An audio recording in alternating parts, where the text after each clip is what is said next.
Que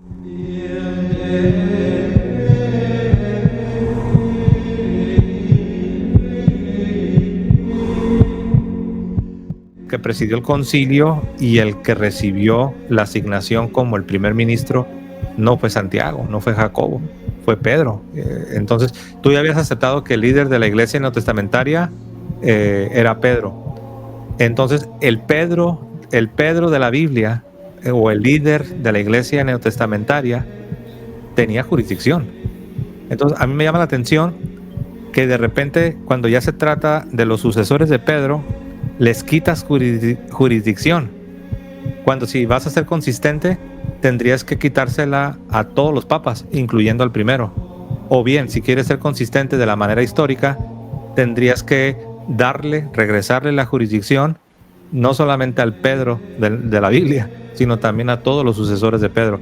En otras palabras, cualquier cosa que tú vengas a aceptar del primer líder de la iglesia, de Pedro, tendrías que estar dispuesto a reconocer claro. las mismas facultades a los sucesores, pero no lo hiciste. Y ahí No, es donde, a lo que me referí, que te estás contradiciendo. Foro abierto, preguntas y respuestas para católicos y protestantes. Sean todos bienvenidos, estoy contento, queridos hermanos. Un fuerte abrazo a todos los que ya nos están acompañando. Parece ser que tenemos acá a alguien que se llama El Arte de Ser Hombre. Bueno, vamos a dar la bienvenida. Bueno, gracias por aceptar que esté aquí. Ya tenía desde ayer un rato intención de poder entrar. Desgraciadamente el tiempo no fue lo suficiente como para poder charlar contigo. Y de hecho vengo a tocar un poco traerlo de la mesa otra vez el tema que estabas dialogando con Adolfo, creo que se llamaba, ¿no? Oh, sí, sí. El día de ayer. Bueno, yo soy evangélico y la verdad es que es un tema que a mí me apasiona mucho esto, ¿no? Respecto a la autoridad de Pedro. Por ahí tengo todavía unas consignas respecto a su naturaleza, ¿no? Entonces, de entrada, ¿no? Yo quisiera preguntar desde el punto de vista católico si ustedes consideran que solamente Pedro tiene llaves y que si solo Pedro tiene esa capacidad de poder atar y desatar, ¿no? Como discípulo. Así es. Bueno, perdón, ¿me repites tu nombre? Se me escapó. Miguel, soy Miguel. Miguel, ¿y de qué denominación dijiste que eras? Soy bautista. Muy bien, Miguel. ¿Y desde qué país nos acompañas, querido Miguel? México. Ah, mira, eres mi paisano, compatriota, también soy mexicano. Pues bienvenido, Miguel, y buena pregunta, buena pregunta. Nosotros los católicos creemos que si bien es cierto que el mayordomo es el que maneja las llaves, en la realidad todos los apóstoles se benefician de esa autoridad delegada, la cual está simbolizada por la entrega de las llaves al mayordomo, al primer ministro, que sería Pedro, que para nosotros es el primer líder, el primer papa. Sobre lo segundo que comentabas, de que si únicamente sería Pedro el que puede atar y desatar, la respuesta es no, por lo mismo que mencioné anteriormente. Como todos participan de esta autoridad simbolizada por la entrega de las llaves, también los demás apóstoles, en este caso los obispos por extensión, ellos también participan de esta autoridad para atar y desatar. Obviamente cuando se trata de resolver alguna polémica, alguna controversia, al final es necesario que el mayordomo, el primer ministro o el papa, dicho de otra manera, apruebe alguna decisión que vaya a tener aplicación universal, ¿no? Como fue en el libro de los Hechos, el capítulo 15. Ok. Y también fíjate que lo interesante que comentabas es que le habías preguntado a Adolfo respecto a cómo interpretaba el texto o el pasaje, ¿no? Respecto a que Jesucristo le dice a Pedro, Pedro, hoy te llamarás piedra, ¿no? Haciendo alusión, de hecho, cuando uno analiza el texto, uno lo que puede ver ahí es que Jesús le dice, Pedro, en ti, Pedro, voy a fundar mi iglesia, ¿no? Porque Pedro y Cefas o Pedro y piedra es un sinónimo, ¿no? Entonces se puede interpretar de esa manera. Yo quiero aquí poder desarrollar el punto, ¿no? Saber bien a qué significa con estas llaves. Porque si bien es cierto, ustedes vinculan llaves con elementos, digamos, que tienen una naturaleza de papado. Es decir, voy a citar, por ejemplo, a Fortescue, que es uno de los que analizan la cuestión del papado, es uno de los grandes eruditos de los católicos. Ustedes los hermanos católicos, y él dice que hay 3 criterios por lo menos en la funcionalidad y en la naturaleza de este papa, ¿no? Que una de ellas es el maestro de maestros, por decirlo de una manera, ¿no? Es decir, que tiene en sí la infalibilidad, ¿no? Hablando obviamente en forma ex cátedra, y unos lo pueden situar ya en la praxis hablando en un sentido ordinario y en un sentido extraordinario, ¿no? El otro elemento que él proponía era la cuestión de la jurisdicción, ¿no? Es decir, que él tiene jurisdicción, como ya bien, pues, obviamente saben ustedes, sobre otras, en este caso, sobre otros discípulos, ¿no? En el aspecto de que es el último árbitro, en síntesis, ¿no? Yo no sé hasta qué punto, cuando uno analiza el texto, puede vincular las llaves con esas funciones, con esos dos, voy a querer centrarme en esos dos elementos, cómo situar o cómo vincular llaves, que si bien es cierto, tiene viéndolo desde el contexto cultural, es o se representa una mayordomía, y usaban este tipo de tipologías para poder dar sentencias en cierto sentido. Ahí es un tribunal, es algo jurídico, incluso puede decir Kinner, ¿no? En su contexto cultural del Nuevo Testamento. Pero si bien es cierto que hay esta autoridad, y que de hecho desde el punto de vista protestante uno analiza que es el mismo evangelio el que da la capacidad o el que abre el cielo, ¿no? Y aquí quiero hacer un paréntesis, porque iglesia y el reino de Dios no es lo mismo. De hecho, la iglesia será como una extensión del reino de Dios. Ahora, yo quiero ver en qué forma o de qué forma ustedes vinculan llaves con esos elementos intrínsecos del papado, ¿no? Muy bien, bueno, dijiste muchas cosas, ¿no? Acá hay que comenzar, yo creo, por lo último, esto último que señalas, de que la iglesia no es el reino de los cielos. De acuerdo a Jesucristo, sí, ¿no? No sé en qué basarás esta afirmación, pero de acuerdo a Jesucristo, en Mateo capítulo 16, él utiliza sin distinción y de manera intercambiable la expresión iglesia con reino de los cielos, pues justamente le dice a Pedro, obviamente en arameo, ¿no? Pero tenemos la traducción al griego en el manuscrito, y le dice, tú eres Kefa, y sobre esta Kefa edificaré mi iglesia, y las llaves del reino de los cielos, o las llaves del reino, a ti te daré, le dice, y a ti te daré las llaves del reino de los cielos.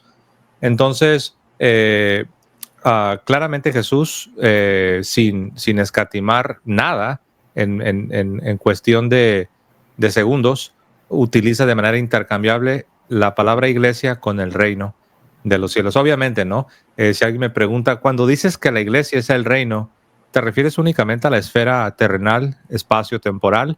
Y la respuesta es no, porque la iglesia incluye a todos los santos en el cielo y en la tierra, incluyendo aquellos que están purgando todavía en lo que llamamos purgatorio, lo que sería la purificación final. Todos los santos, todo el pueblo estaría en el reino de Dios, ¿no? Por ahí también creo que mencionaste algo sobre las llaves, y Sí. preguntabas que quieres escuchar un poco más sobre este asunto de las llaves. Tú sabes que Jesús, de acuerdo precisamente al Evangelio de Mateo, que se le conoce como el Evangelio del Reino, dicho sea de paso, ¿no? Hablando de reino, ¿no?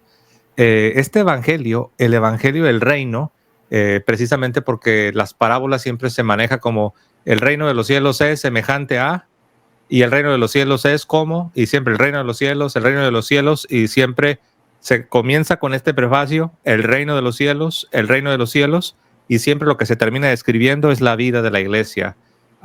También se comienza en el prólogo del Evangelio de Mateo, después de que se da una genealogía, se termina diciendo que Jesús es el hijo de Abraham y el hijo de David. Hijo de David es bien importante, porque la esperanza mesiánica era de que un día Yahvé, el Señor, habría de cumplir las promesas y misericordias hechas a David, que le dijo, un hijo tuyo, Dios, el Dios del cielo, le dice al rey David que un hijo de él se iba a sentar en su trono, un heredero de David se iba a sentar en el trono de la casa de David para siempre, y que sería un reino eterno que no tendría fin. Bueno, Jesús, el hijo de David, es ese heredero que se va a sentar en el trono de la casa de David, en el trono del reino davídico. Ahora, cuando uno va y revisa el modelo del reino davídico en el Antiguo Testamento, nos damos cuenta que si bien está el rey, también estaban muchos ministros. Había muchos ministros que administraban el reino en favor del rey. pero de entre todos los ministros siempre se escogía a uno para ser el primer ministro. A este uno se le hacía una entrega simbólica de las llaves del reino. Y eso representa una delegación de autoridad. De esta delegación de autoridad del primer ministro es de donde todos los demás ministros van a tomar su autoridad para administrar los asuntos del reino. Entonces, de ahí viene el lenguaje de Jesús cuando dice: a ti te daré las llaves del reino. Y termino con esto y te doy el paso. ¿Qué tienes allí? Tienes al rey, tienes el reino, tienes las llaves del reino y tienes a un primer ministro y también tienes al resto de los apóstoles, que serían los ministros.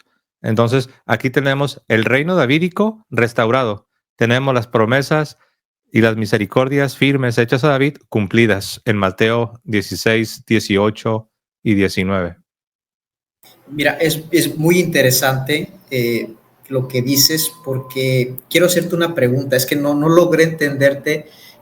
A lo mejor ya me la contestaste, pero no, mi capacidad a lo mejor no fue lo suficientemente fina para poder entenderte. ¿Podemos decir que los discípulos también tienen las llaves? Una vez que Pedro abrió con eso, digamos que aperturó en cierto sentido la cuestión del reino de Dios, ¿no? Instalándose por medio de la iglesia. ¿Podríamos decir que los discípulos también tienen llaves? Podríamos decir que el administrador de las llaves, en el sentido estricto, sería el mayordomo, sería el primer ministro, pero ya desde otro punto de vista, no sería incorrecto decir que los demás ministros también participan de esta administración de la autoridad delegada por el rey, simbolizada por la entrega de las llaves.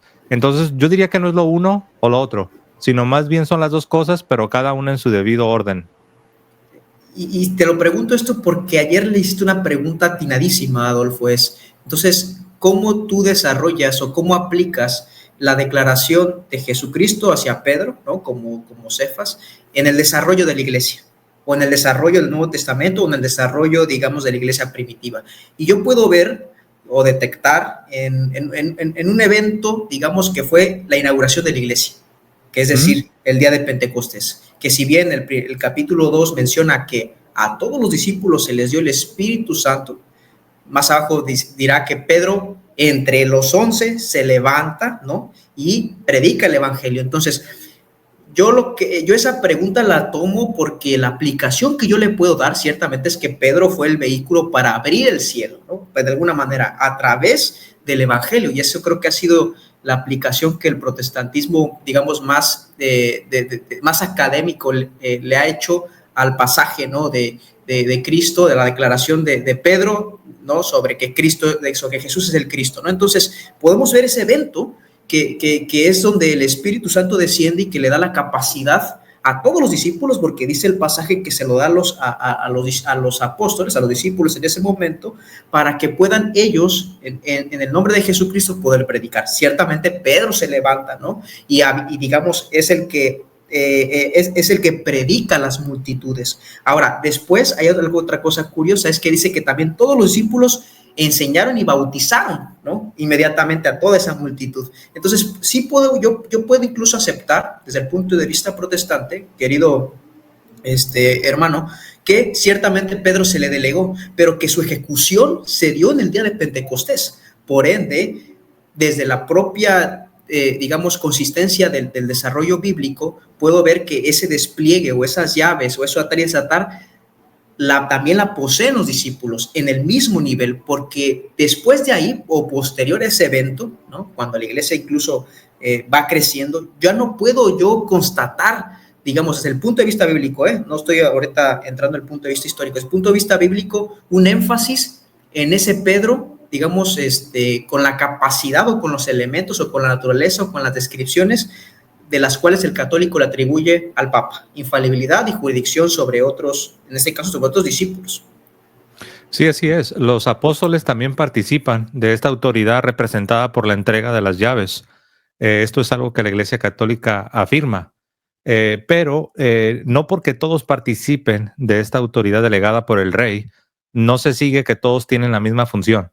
De la misma manera que en el reino davídico, todos los ministros participaban de esa autoridad delegada por el rey, pero no se debía entender que no existiese un primer ministro que desarrollase una función única y peculiar que le correspondía única y exclusivamente a ese primer ministro, a ese mayordomo.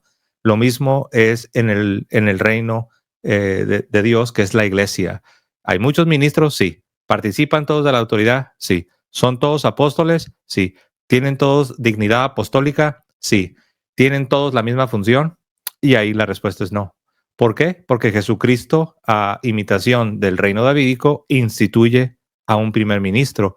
Por eso yo me gusta recordar que Jesús únicamente entrega las llaves a Pedro. Ahora, me preguntabas que cómo se desarrolla esa primacía o ese primer ministro, ese mayordomo. Pues Sí, yo lo decía vemos. que no había, perdón, yo decía nada más que no había signos posteriores al evento, digamos, del Pentecostés, donde uno pudiera ver en otros apóstoles el énfasis de que Pedro es, digamos, en esa funcionalidad de infalibilidad o de último árbitro y de jurisdicción, ¿no? Sí, No claro. puedo ver eso, es lo que me Sí, de refiero. hecho, sí, para allá iba, ¿no? Era la siguiente parte de mi respuesta. Sí, claro que sí, lo podemos ver en el libro, en el mismo libro de los Hechos. De hecho, en los evangelios, porque no solamente es la institución, digamos, formal de este oficio, no solamente es Mateo 16, 18 y 19, sino que también vemos que el mismo Jesús en diferentes instancias también hace encargos, delega a Pedro una misión que no delega a nadie más. Por ejemplo, cuando Jesucristo le anuncia que Pedro había de negarlo, el mismo Jesucristo dice, sin embargo, yo he rogado por ti, en singular. Le dice, yo he rogado por ti, y cuando tú te vuelvas, quiero que tú confirmes a tus hermanos. Ahora, si no es cierto que el apóstol Pedro tenía esta función de primer ministro, si no fuese cierto que el apóstol Pedro era el primer papa, y fuese como dicen los protestantes, que todos los 12 tenían exactamente la misma función, entonces la pregunta del $1,000,000 sería, ¿por qué entonces habría Jesucristo de encargarle, da la casualidad, específicamente a Pedro, que él iba a tener la responsabilidad de confirmar al resto de los apóstoles? ¿Por qué no fue a cualquier otro de los 12 apóstoles? ¿Por qué tiene que ser a este Pedro al que le encarga la misión de confirmar a sus hermanos una vez que él se haya vuelto? ¿Por qué es que Jesucristo le dice otra vez, qué casualidad, a este mismo apóstol de entre los 12 o de entre los 11, excluyendo a Judas? ¿Por qué otra vez a este mismo apóstol Jesucristo le dice, pastorea mis ovejas, pastorea mis corderos, pastorea mis ovejas? Ahora, tú dices que únicamente tú ves algo peculiar cuando Pedro predica a los gentiles y la salvación se abre para el mundo gentil, pero eso es algo muy grande, y ahí también la pregunta cabría, ¿no? ¿Por qué tiene que ser otra vez Pedro, no? ¿Por qué en un momento tan decisivo, en un momento tan cumbre, tan culminante en la historia de la iglesia, como es la puerta abierta para el mundo gentil, por qué otra vez tiene que ser Pedro? ¿Por qué? ¿Por qué? ¿Qué no se supone que los 12 están están al mismo nivel? ¿Por qué parece ser que la escritura inspirada por el Espíritu Santo siempre está singularizando a este personaje misterioso llamado el apóstol Pedro? Yo propongo que tiene que ver con lo que Jesús hace allá en Mateo capítulo 16. Pero aparte de abrir la puerta de la salvación a los gentiles, podemos ver diferentes instancias. Estoy preparado para hablar de algunas de ellas. El primer milagro, la primera curación que se lleva a cabo en la era de la iglesia propiamente hablando, a partir de Pentecostés, es llevado a cabo por el apóstol Pedro.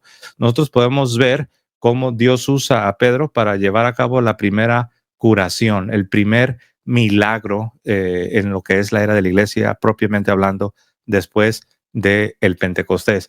También vemos que sucede algo muy, pero muy interesante. Por cierto, no lo dije, eso fue en Hechos capítulo 3, lo de la predicación a los gentiles.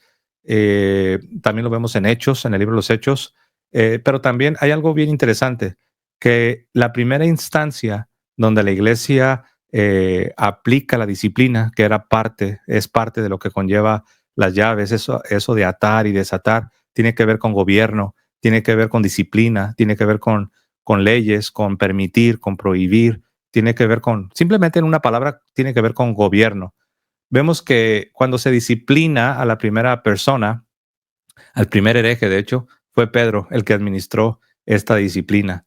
También vemos que cuando se trató de hacer una reunión para sustituir a Judas, el traidor, fue precisamente Pedro el que se encargó de hacer esta reunión, encabezó la reunión.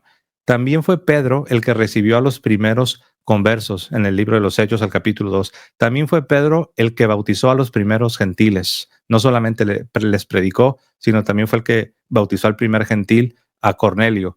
Hablando de Cornelio, fue a Pedro precisamente al que el cielo le revela que los gentiles tendrían una participación, serían coherederos y tendrían una participación igualitaria junto con los judíos.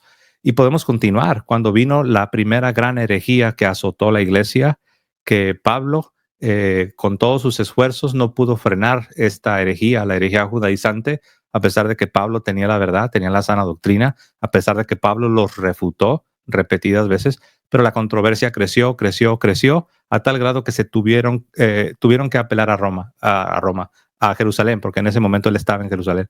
Apelaron a Jerusalén, se convoca un concilio, el cual es precedido por Pedro, se llega a una deliberación y a una conclusión dogmática, se envía una carta circular, y ahí vemos nosotros cómo funciona el liderazgo de Pedro en un concilio, en unión con los demás apóstoles, con los obispos, donde diferentes personas van a deliberar, van a hablar. Sin embargo, y vemos que el que preside es Pedro. Y esa conclusión, esa decisión final, no era solamente para una región, como dicen los protestantes o como dicen los ortodoxos, porque ellos afirman que Pedro solamente tuvo una jurisdicción regional, pero vemos que no es así. La decisión debía ser acatada por toda la cristiandad del mundo bíblico. Todos los cristianos de todas partes, judíos y gentiles, estaban obligados a recibir esta conclusión a la cual se llegó a cabo en el Concilio de Jerusalén, precedido por Pedro. Y puedo dar otras instancias, pero acá me voy a detener y quisiera preguntarte, ¿cómo ves? Yo, de hecho, he afirmado muchas veces que Pedro es el primero entre los apóstoles. Yo creo que un protestante, cuando lee el Nuevo Testamento, no tiene la menor duda de esto.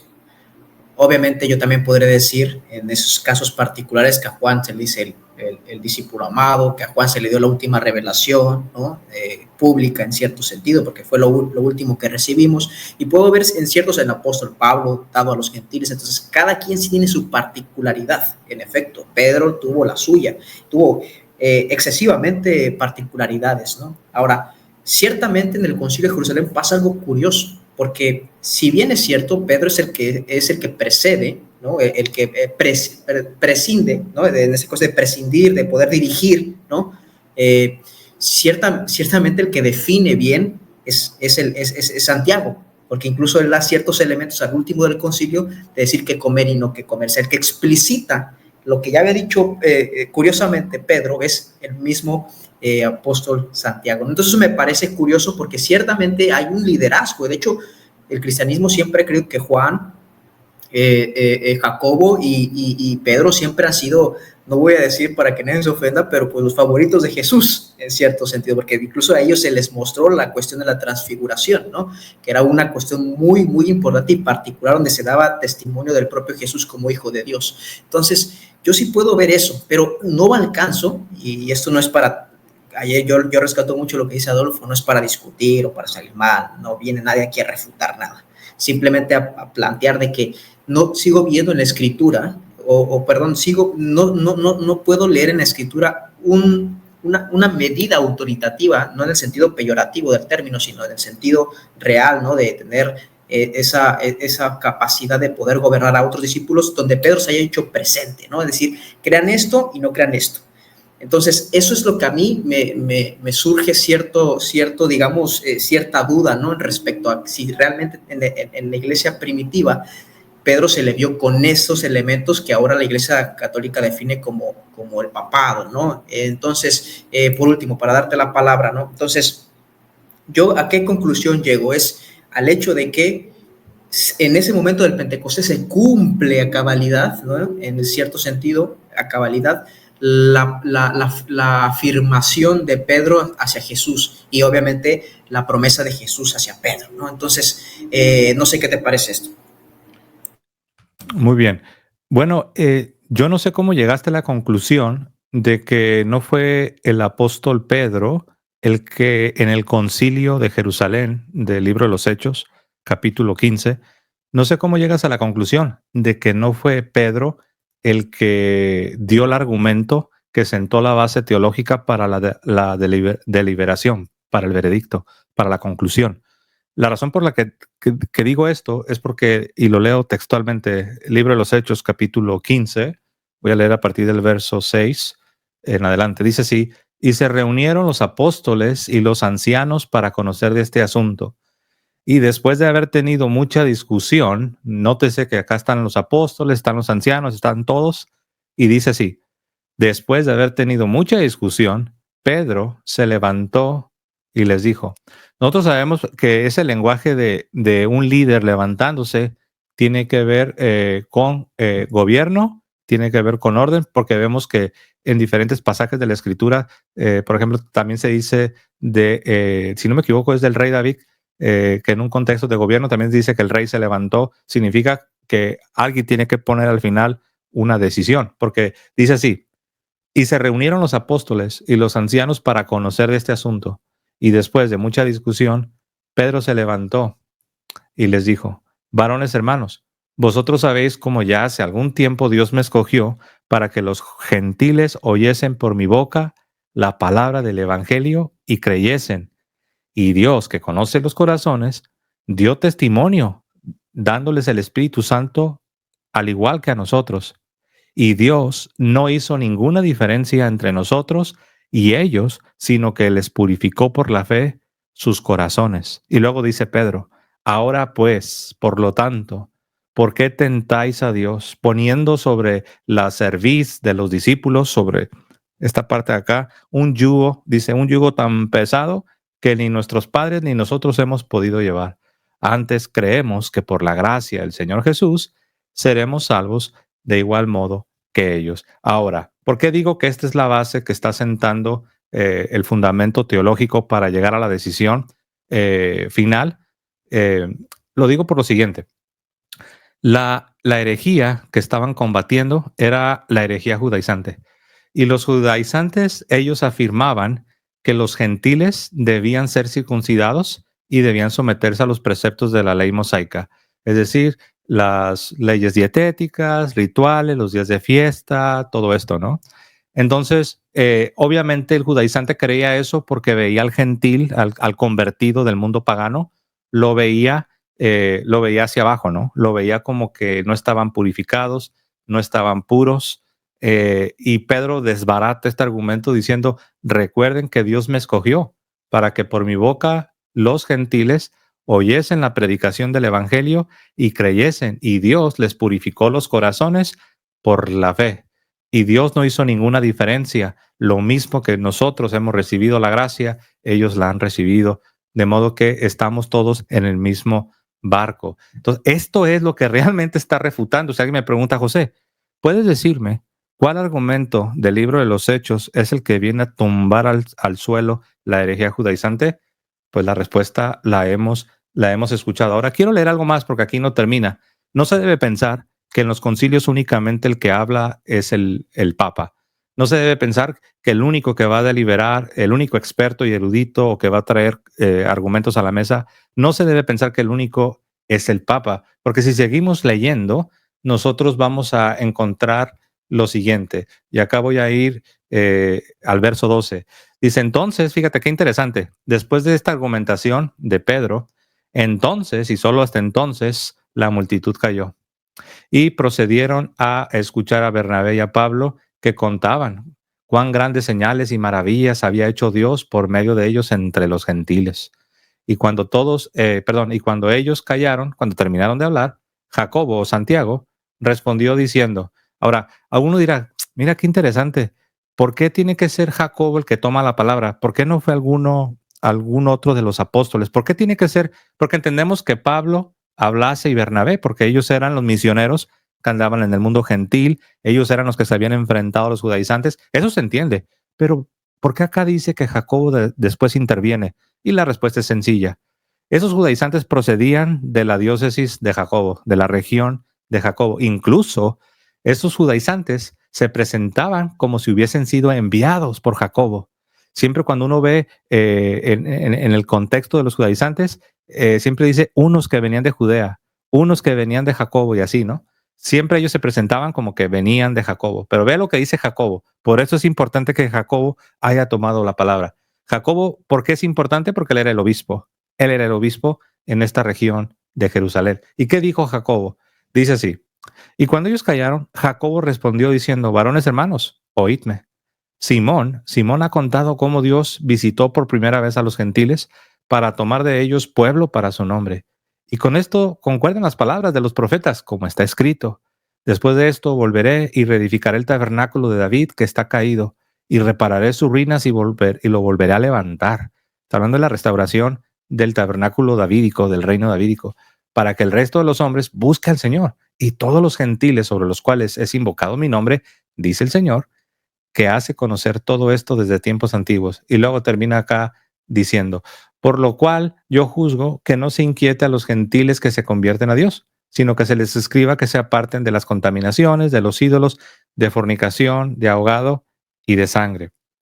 Porque Moisés desde tiempos antiguos tiene en cada ciudad quien lo predique en las sinagogas donde es leído cada día de reposo. Y bueno, termina acá con la conclusión. Entonces pareció bien a los apóstoles y a los ancianos, con toda la iglesia, elegir entre ellos varones y enviarlos a Antioquía con Pablo y Bernabé, a Judas, que tenía por sobrenombre Barsabás, y a Silas, varones principales entre los hermanos, y escribir por conducto de ellos, esa es la carta circular, escribir por conducto de ellos, los apóstoles, los ancianos y los hermanos, a los hermanos de entre los gentiles que están en Antioquía, en Siria, en Cilicia, salud. Por cuanto hemos oído que algunos que han salido de nosotros, o sea, de Judea, a los cuales no dimos orden, os han inquietado con palabras perturbando vuestras almas, mandando circuncidaros y guardar la ley. Nos ha parecido bien, habiendo llegado a un acuerdo, elegir varones y enviarlos a vosotros con nuestros amados Bernabé y Pablo, hombres que han expuesto su vida por el nombre de nuestro Señor Jesucristo. Y adelanto hasta el 28, dice así: porque ha parecido bien al Espíritu Santo y a nosotros no imponeros ninguna carga más que estas cosas necesarias. Bueno, me regreso, gracias por la paciencia, estuvo largo, pero el punto principal es este: el fundamento para haber refutado a los judaizantes es lo que Dios le reveló a Pedro y lo que Dios hizo por medio de Pedro. Ahora, esto tenía que ser secundado por Jacobo, porque Jacobo era el obispo de esa región, era el obispo en Jerusalén. Y él confirma lo que Pedro está diciendo. Y al final se toma una decisión. Y esa decisión se escribe en una carta y se envía a todo el mundo cristiano. Y todos los cristianos de todas partes estaban obligados a recibir la decisión de aquel concilio. Y este concilio no se presidió solo. Ese concilio tenía un presidente, de ahí viene la palabra presidente, el que preside. Ese concilio tenía un presidente, en este caso fue Pedro, en virtud de que Cristo lo escogió para ser el que recibe las llaves. Ahora, ¿fue el único que participó? Claro que no, si no, no sería concilio. ¿Fue el único que trajo argumentos a la mesa? No, claro que no. Ningún concilio en toda la historia ha funcionado así. Pero sí vimos un concilio, sí vimos un presidente, sí vimos una decisión, sí vimos una carta circular y sí tiene una jurisdicción para todo el mundo cristiano. Y ese es el modelo católico. Entonces, a ver, si esta es la idea que me quise transmitir respecto a Jacobo. O sea, lo que me trataste de decir es que como Jacobo era el obispo de Jerusalén y el problema estaba situado por causa de Jerusalén o de los cristianos o los judíos cristianizados de Jerusalén, ¿es por eso que de alguna manera se le dio la palabra a Jacobo? ¿O es por eso que, digamos, retomó Jacobo lo que dijo Pedro? ¿Eso es lo que me trataste de transmitir? Lo que yo señalé es que los judaizantes venían de Judea y se presentaban. Por ejemplo, mira, te voy a poner un versículo para que se aclare más este punto que... Permíteme, vamos a darle copy-paste acá. Permíteme. Es que entré a una Biblia donde no me deja copiar, pero bueno, ya entré a otra. Y ahora sí, vamos a ver. Ok, mira. Yo creo que este versículo que voy a compartir está en Gálatas 2:12, para que se vea que no estoy así como que acomodándole. Mira, permíteme. Ahora sí, vamos a ponerlo acá, mira. Gálatas 2:12 dice así, dice, pues antes que viniesen algunos de parte de Jacobo, comía con los gentiles, pero después que vinieron, se retraía y se apartaba porque tenía miedo de los de la circuncisión, o sea, de los judaizantes. Cosa curiosa que aquí está hablando de Pedro, ¿eh? Ok, pero mira, el punto principal es este. Si alguien me preguntaba, a ver, José, ¿los judaizantes venían o no venían del área de Jacobo? ¿Venían o no venían de Judea? La respuesta es sí. Pero una cosa es que venían de Judea, venían del área de Jacobo, pero otra cosa es que Jacobo los haya autorizado para enseñar las cosas que ellos estaban enseñando. Por eso, si te fijas, al final del concilio de Jerusalén, en Hechos 15, dice, hemos oído, y el que está hablando ya no es Pedro, el que está hablando es Jacobo, el que está hablando es Santiago, y les dice, hemos oído que algunos hombres salieron como si los hubiésemos enviado a nosotros, y los están obligando a que se circunciden, hombres a los cuales no hemos ordenado. Entonces, acá en Gálatas se refleja la dinámica. Ahora, Gálatas, aunque está escrita un poquito después de los acontecimientos de Hechos 15, Pablo está relatando una historia que ocurre antes. Es donde ahí algunos se confunden, porque dicen, a ver, ¿qué pasó primero? ¿Lo de Gálatas o lo de Hechos? Primero fue Hechos. Sí, primero fue Hechos, tal vez como por un año más o menos, y después viene Gálatas. Pero lo que muchos se les olvida o no piensan es que Pablo está relatando algo, un evento que ocurre antes. No porque esté en Gálatas significa que está ocurriendo ahí en vivo y a todo color, sino que Pablo está diciendo lo que ocurrió. Dice, vinieron unos de Jacobo, de Judea, y incluso ahí Pedro, esto es antes del concilio, ahí por temor a dar una impresión que tal vez no quería dar de que estaba haciendo algo indebido, él prefería abstenerse de la comunión, de comer con los gentiles. Repito, esto ocurre antes de la deliberación en Hechos capítulo 15, más allá de que ciertamente la carta, todo parece indicar que la carta se escribe como un año después. Hay un poco de controversia sobre en qué año se escribió la carta, pero acá lo más importante es que el evento que relata Pablo en Gálatas capítulo 2 es un evento anterior al concilio. Entonces, lo que quise decir es eso, que era importantísimo, era súper, mega, hiper, ultra importante que Jacob interviniera para que él les terminó de dar, ¿cómo se dice? Él les dio el tiro de gracia, porque ellos se presentaban ante las iglesias supuestamente como viniendo con la acreditación de Jacobo. Por eso Jacobo dice, no es cierto, dice, nosotros no los ordenamos.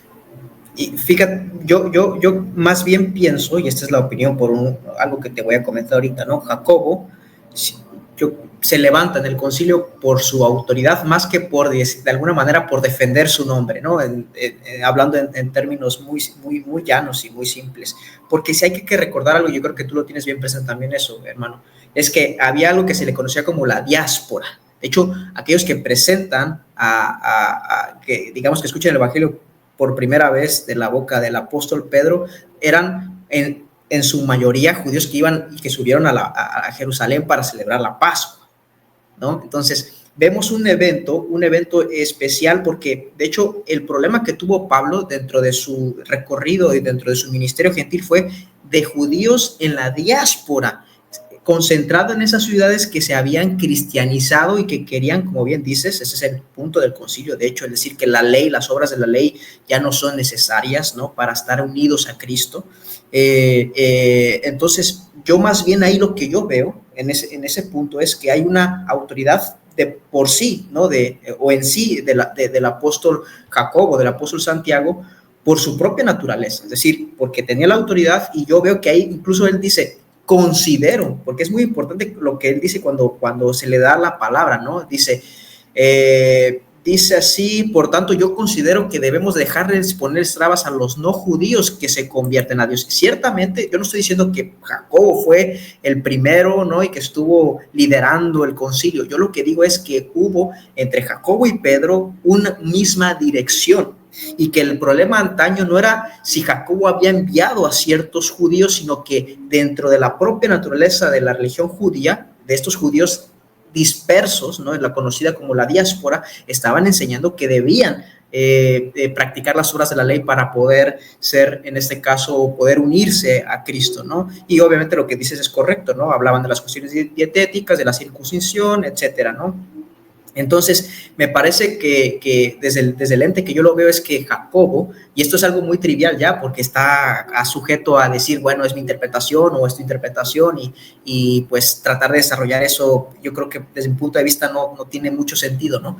Entonces, sí puedo considerar a Pedro el primero, pero no me alcanza todavía en el Nuevo Testamento, o sea, haciendo ahora sí que sola escritura, no me alcanza desde la propia escritura a ver ese paradigma de Pedro como apóstol, es decir, una decisión, digamos, tajante hacia todos los discípulos, ¿no? Y obviamente definiendo la fe, ¿no? Porque es una de las características del Papa, ¿no? Que el último árbitro en definir lo concerniente a fe y moral es el Papa, ¿no? No quiere decir esto, y lo entiendo muy bien, eso no quiere decir que el Papa es el único que hable, no, pero el único árbitro dentro de la doctrina católica es el Papa, ¿no?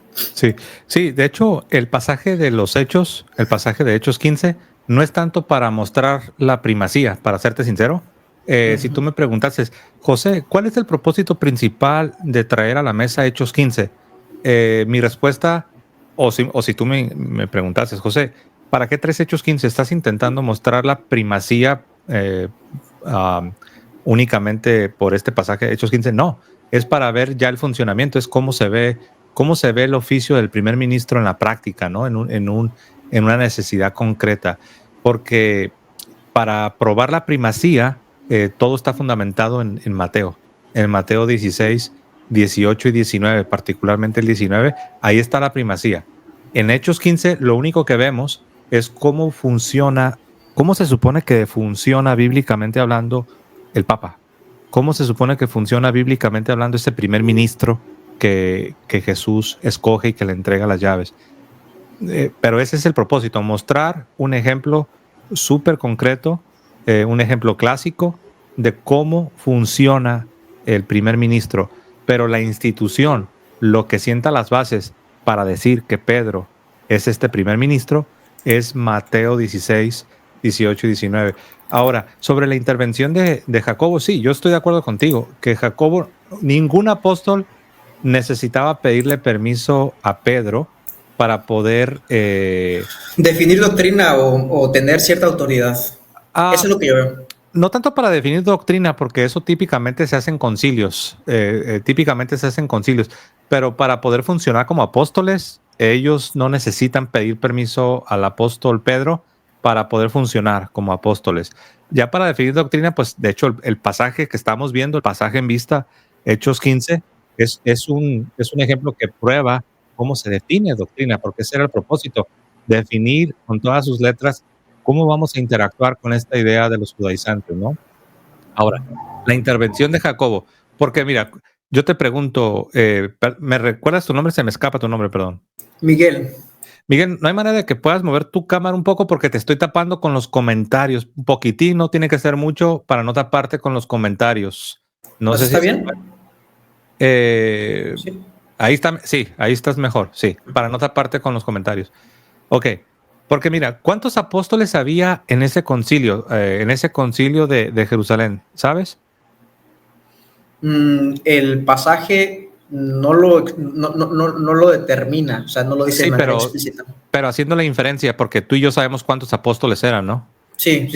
Podría decirse que estaban, considerando a Pablo, pues podríamos decir que están entre 11 y 12, ¿no? Podríamos decir. Ok, si contamos a Pablo, serían 13, porque ya Matías ya había sido sustituto, había sido el sustituto de Judas. Ok, pero Pablo sí habló, sabemos que Pablo sí habló y Pedro también, de hecho Pedro estaba presidiendo y fue el primero que habló, que estaba más que nada ahí presidiendo. Pero la pregunta es, Sabemos que Pablo habló porque él era el que se enfrentó a los judaizantes directamente. Sabemos que Pedro pues estaba presidiendo y fue a él al que se le reveló que estaban en el mismo nivel los judíos y los gentiles. Pero la pregunta es, ¿pero Jacobo? ¿Por qué Jacobo tenía que meter la cuchara? Y como ya lo mencioné, número uno, porque él era el obispo de ahí, era el obispo ahí en Jerusalén. Número dos, porque como dice Gálatas 2:12, ellos se presentaban con las credenciales de Jacobo. Se presentaban con las credenciales de Jacobo. Pero mira lo que dijo Jacobo en la resolución, lo pongo en pantalla. Hechos 15:24. Eso es lo que dice Jacobo. Por cuanto hemos oído que algunos han salido de nosotros, a los cuales no dimos orden. Ahí está en la pantalla, ¿no? A los cuales no dimos orden. Si te fijas cómo Jacobo reconoce las dos cosas, dice, sí, salieron de nosotros, vienen de acá, pero no les di la orden que anduvieran predicando esa herejía, prácticamente es lo que está diciendo, ¿no? Entonces, esto solamente para que quede bien claro por qué era necesario que Jacobo y no otro, porque uno puede preguntar, José, ¿por qué no intervino Andrés? ¿Por qué no intervino algún otro de los apóstoles? ¿Por qué tiene que ser necesariamente Jacobo? Uno, porque era el obispo en Jerusalén. Dos, porque los judaizantes se presentaban supuestamente como enviados de Jacobo. Por eso Jacobo los tiene que desmentir, ¿no? Mira lo que dice. Hemos oído que algunos han salido de nosotros a los cuales no dimos orden. Hasta uno pensaría, oye, es como que Jacobo estaba a la defensiva, ¿no? ¿Por qué se tiene que adelantar diciendo que no le dio orden? Pues porque ellos así lo proclamaban lo proclamaban donde quiera que llegaban. Por eso la gente les creía. Uno puede preguntarse, José, si ahí estaban los apóstoles, en aquel tiempo estaban vivos, ¿cómo es posible que la herejía judaizante creciera tanto? Es porque ellos se presentaban con las credenciales como si vinieran de parte de Jacobo. Se presentaban, pues venimos de Jacobo. Sí, pero vienen enseñando algo que Jacobo no les dijo. Por eso él al último les dice, nosotros no les hemos dado órdenes a estos hombres. Por eso Jacobo interviene. Entonces, te digo esto porque muchos protestantes veo que batallan con eso. Dicen, sí, yo veo que Pedro ahí está como que está presidiendo y entiendo que era el líder, pero también ahí está Jacobo. ¿Por qué no pones a Jacobo al mismo nivel? Bueno, Cristo fue el que le dio las llaves a Pedro, pero Jacobo tenía que intervenir porque él estaba bien metido en este asunto. Sí, yo estoy de acuerdo. De hecho, es cierto que, y esto es la primera, no la primera vez, ya lo había escuchado otro católico, que no podemos ver en el concilio esa manifestación de la característica o la naturaleza del Papa, ¿no? Aunque yo sigo con la postura de que Jacobo define, explicita, porque da elementos muy puntuales, ciertos 3 elementos, ahí lo dice, ¿no? Ahogado, idolatría, etcétera, ¿no? Entonces, a mí... Eso es aparte, ¿eh? Lo de ahogado, lo de abstenerse de ahogado y de la idolatría, déjate explico. Es que aparte del error teológico de la circuncisión y de someterte a los mandamientos de Moisés, había otras cosas. Había otras cosas que había quienes estaban teniendo dificultades porque los gentiles sí comían ahogado, comían algunas comidas que tenían sangre. Entonces, por un lado, se refuta la herejía, la idea de que te debes circuncidar y someterte a la ley de Moisés para ser salvado. Pero por otro lado, dijeron, tenemos que hacer algo porque los cristianos judíos están teniendo dificultades, están teniendo ellos objeciones de conciencia porque no quieren comer ahogado, no quieren comer de la comida que tiene sangre. Entonces dijeron, vamos a hacer esto. Vamos a pedirles a los conversos del mundo gentil que por caridad a sus hermanos se abstengan de comer ahogado y carne con sangre y todo ese tipo de cosas. Y claro, la idolatría, ¿no? Pero eso fue secundario. Esa no fue la principal causa. Eso no causó la controversia. Fue la circuncisión. Pero lo que tú dices, yo veo que te regresas y vuelves a decir que Santiago es el que refutó la herejía. No. Yo lo que digo es que el que profundizó, el que explicitó lo que Pedro ya había dicho. O sea, no estoy diciendo que Jacobo... Es que si te fijas, perdón que te interrumpa, querido hermano, pero si te fijas, básicamente Santiago lo único que hace, o sea, Jacobo, Santiago es el mismo, básicamente lo único que hace es repetir lo que acaba de decir Pedro. Si quieres te lo leo. No, sí, sí, pero esas cuestiones puntuales de definición, porque yo sé que para la Iglesia Católica eso es importantísimo, el definir, el Sí, de sí, sí. ser puntual. Ah, sí, pero no, ya vi por dónde vas. Ok, mira, ahorita creo que lo que voy a decir va a ayudar a este punto que acabas de decir, de la definición y todo bien específico y bien detalladito. Ahorita voy para allá. Pero mira, nada más te leo para que escuches la respuesta de Santiago o Jacobo. Básicamente repite lo mismo que Pedro acaba de decir. Porque la controversia se resolvió cuando Pedro le recuerda a todos que Dios lo escogió a él, a Pedro, para que por su boca los paganos, los gentiles, escucharan la proclamación del Evangelio y que creyesen. Y Dios le mostró en esa revelación, en esa visión que tuvo, Dios le mostró que no había diferencia entre judíos y gentiles, sino que eran coherederos. Eso es lo que viene a refutar la herejía de los judaizantes. Y mira lo que dice Santiago, te lo leo. Eso es lo que dice Santiago. Básicamente repite lo que acaba de decir Pedro. Dice, Jacobo respondió, diciendo, varones hermanos, oídme. Ya Simón ha contado cómo Dios visitó por primera vez a los gentiles para tomar de ellos pueblo para su nombre. Y con esto concuerdan las palabras, diciendo, miren, también las escrituras de los profetas también concuerdan con esto que ya Pedro nos ha dicho a todos nosotros. Y da la cita bíblica y ahí hay una cita textual. Y al último dice, en algunas traducciones dice juzgo, en otras dicen yo considero, es irrelevante, simplemente está diciendo, miren, es menester que no se inquiete a los gentiles, como si lo hacían los judaizantes, sino que simplemente se les escriba que se aparten de ya aquí viene lo que tú decías, que se aparten de las contaminaciones, de los ídolos, de fornicación, de ahogado y de sangre. Ahora, uno puede preguntarse, sí, José, pero ¿por qué tuvo que ser Santiago el que enunciara estas tres recomendaciones? Que eso fueron, esos no son dogmas. De hecho, a lo mejor esta es una parte que tal vez debes considerar. Si tú me preguntas, José, ¿toda la resolución, toda es dogmática? ¿100% todo es dogmático? No. No, porque si tú me preguntas, José, tú comes chorizo con sangre? Sí. Yo como chorizo yo como chorizo Yo con sangre. también. Tú también, ¿verdad? Entonces tú puedes decir, tú te puedes rascar la cabeza y puedes decir, caray, ¿qué pasó? Es que eso era provisional. Eso es parte de la disciplina. Eso es parte de la disciplina, eso es provisional.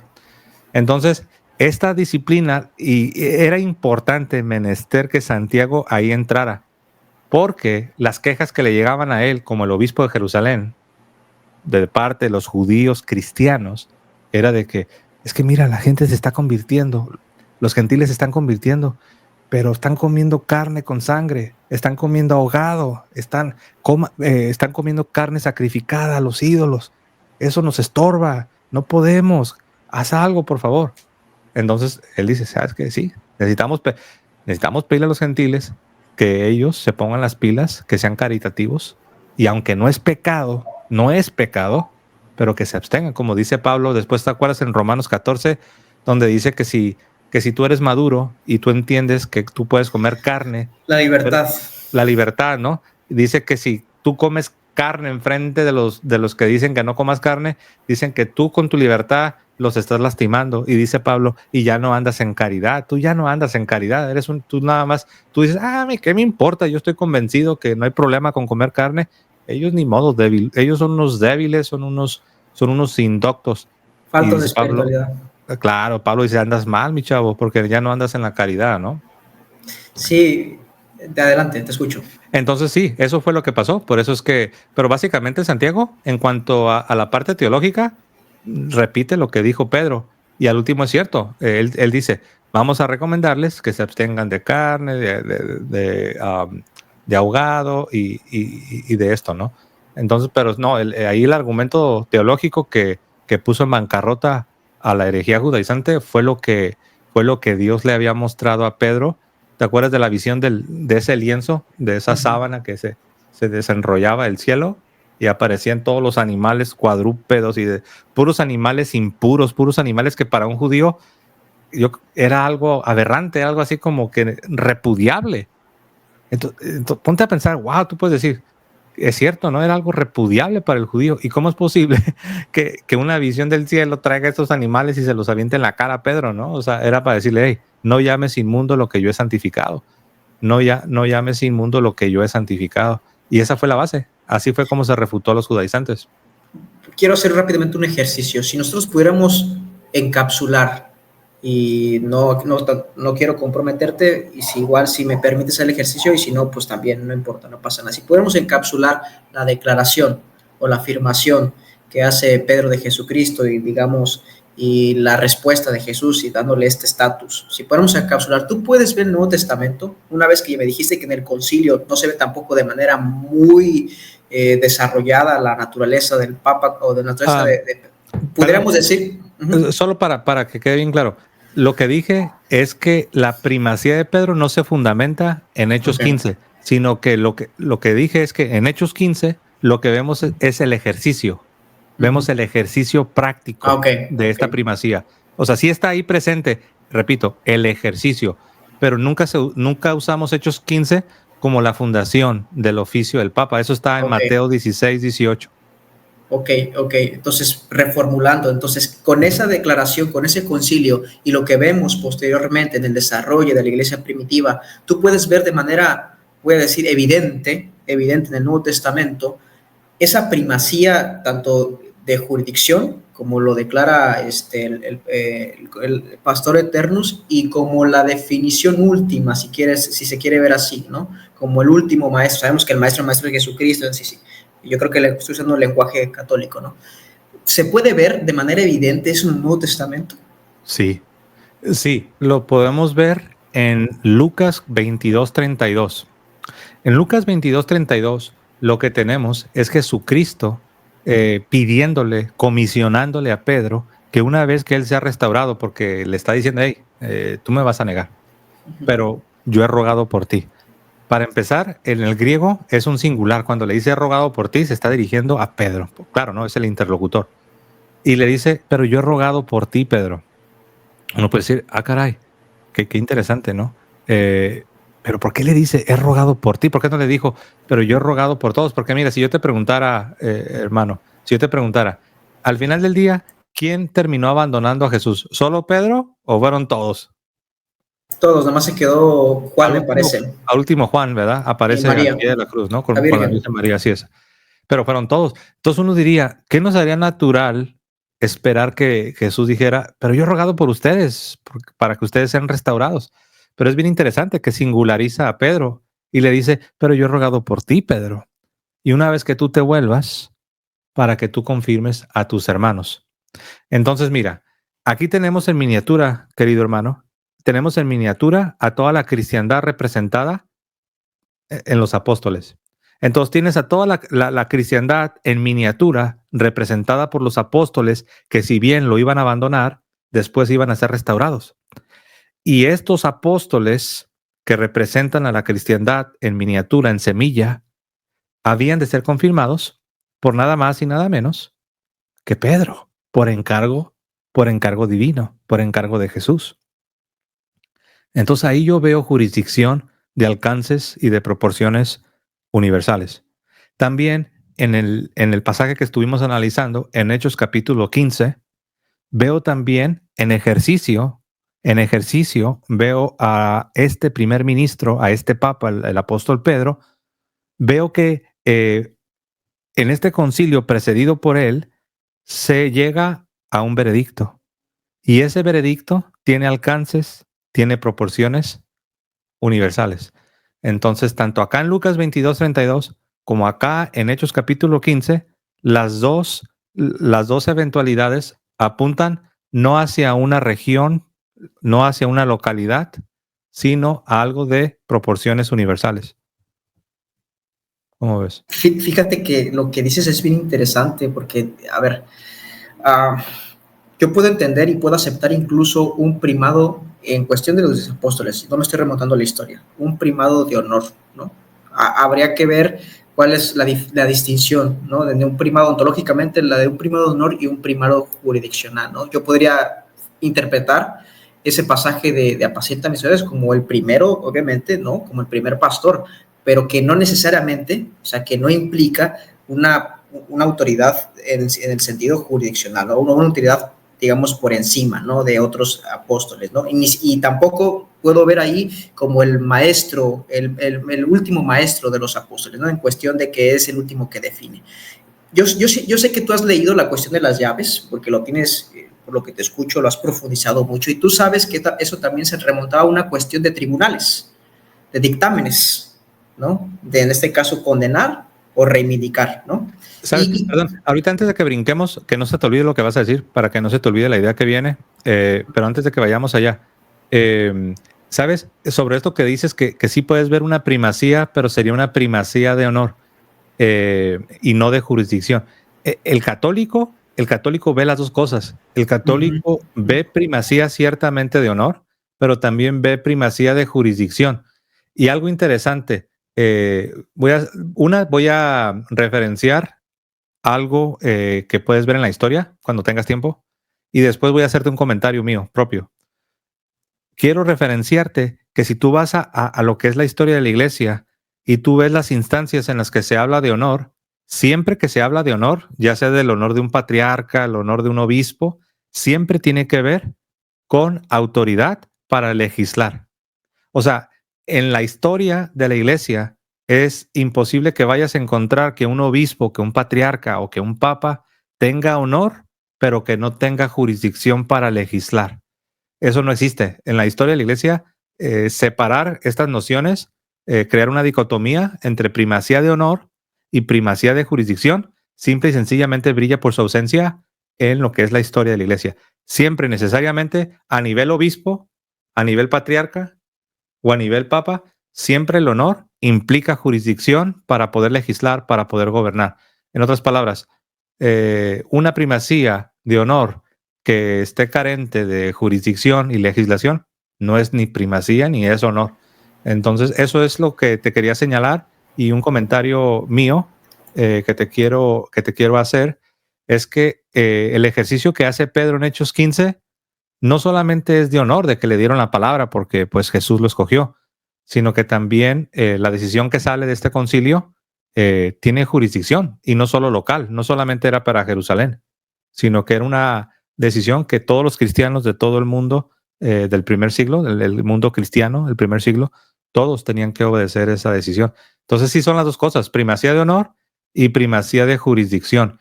También, y aquí estoy el paso, también yo te señalé el pasaje donde Jesús le dice, y una vez que te vuelvas, le dice, confirma a tus hermanos.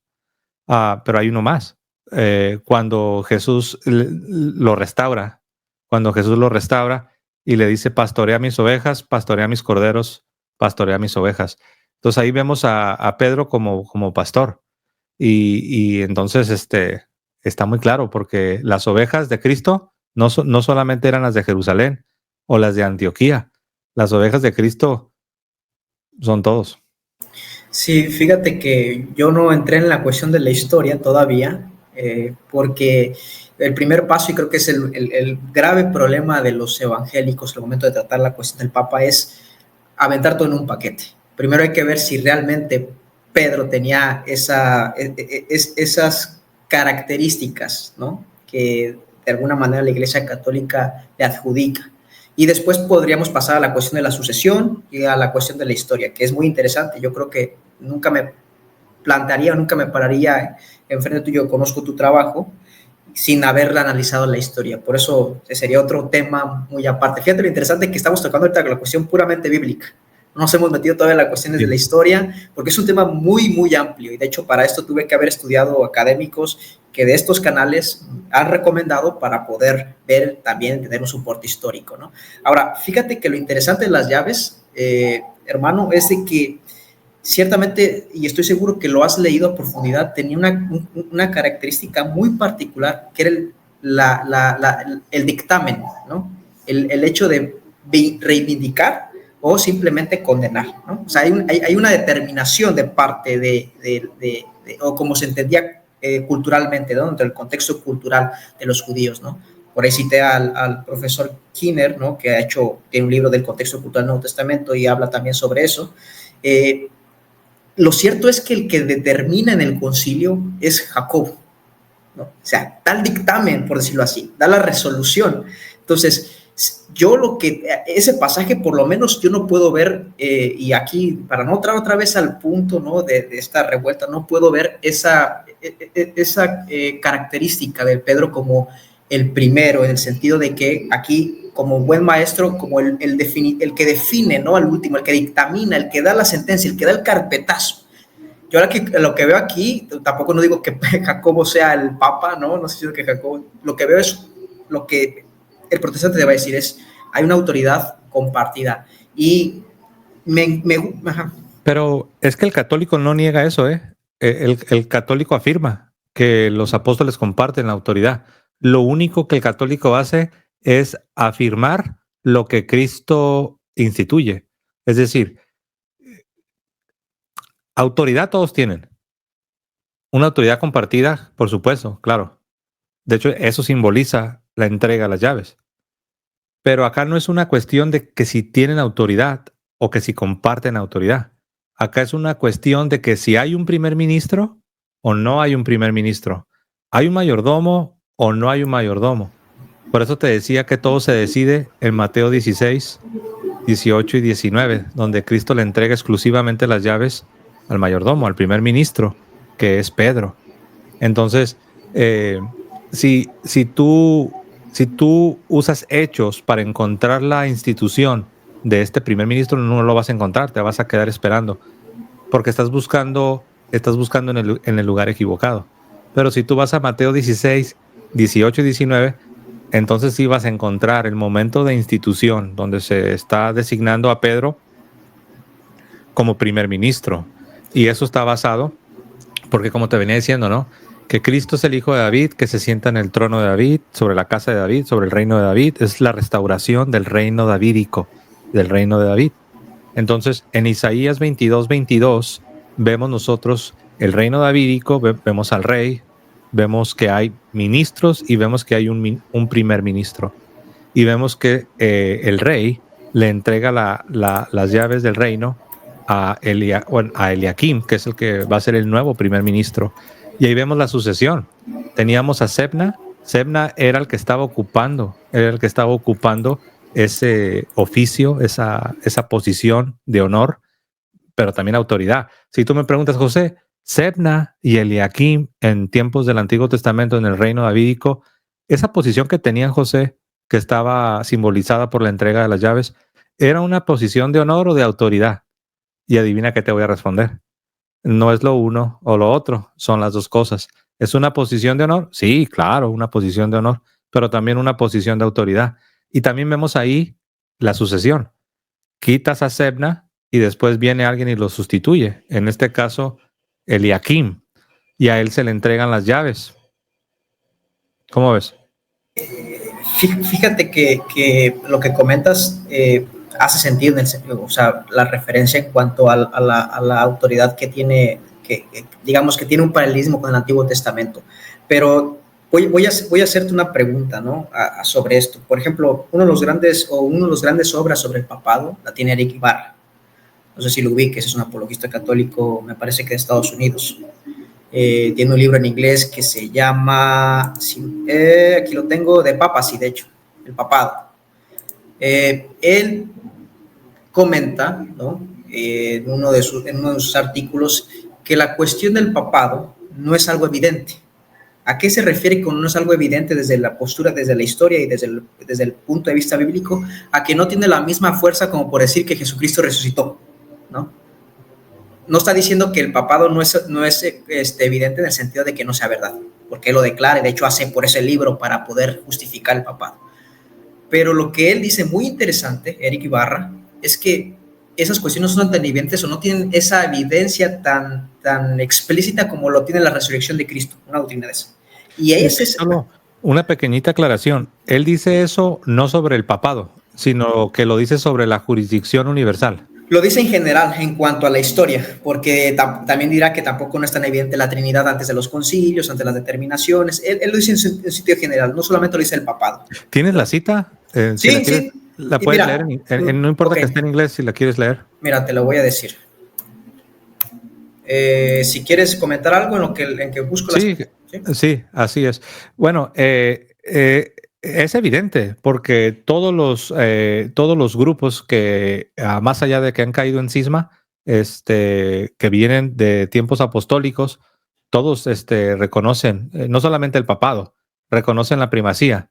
Donde ya la cosa se pone un poquito gris, por así decirlo, es con el asunto de la jurisdicción, es donde tanto ortodoxos como orientales van a decir cosas semejantes a que es una primacía de honor. Pero no sé por qué Eric Ibarra habrá dicho que el papado no es evidente cuando todas las ramas, por así decirlo, tanto el tronco como las ramas, ya sea los orientales, los coptos, los armenios, todos reconocen no solamente la institución divina del papado, sino también reconocen la primacía. Ya donde tienen objeciones es sobre la jurisdicción, sobre el alcance de esa autoridad. Sí, de hecho, no encontré la cita del artículo, pero encontré rápidamente el video donde lo afirma. No sé si. Okay.